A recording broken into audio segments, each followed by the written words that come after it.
యేసు ప్రభువారు ఎవరో తెలియకపోతే ఎవ్వరూ రక్షించబడలేరండి.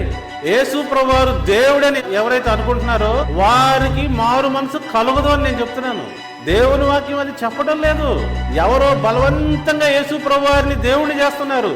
యేసు ప్రభు కలిగిన మనసు నీవు కలిగి ఉండాలి, అప్పుడు నువ్వు కూడా దేవుడు అవుతావుగా. యేసు ప్రభుతోటి సమాన వారసుడు నువ్వు, అప్పుడు నువ్వు కూడా దేవుడు అవుతావుగా. యేసు ప్రభు వారు ఎక్కడైతే సింహాసనం మీద కూర్చుంటున్నాడో అక్కడ నువ్వు కూడా కూర్చుంటావంట, అప్పుడు నువ్వు కూడా దేవుడు అవుతున్నావు. చూడండి, మనుషులను మూర్ఖులను చేస్తున్నది ఎవరు? నా దేవా నా దేవా నా చెయ్యేందుకు విడిచేవాళ్ళు ఎవరు? యేసు ప్రభు వారు. దేవుడికి దేవుడు ఉంటాడని చెప్తున్నది ఎవరు? మిమ్ములను మూర్ఖులను చేస్తున్నది ఎవరు?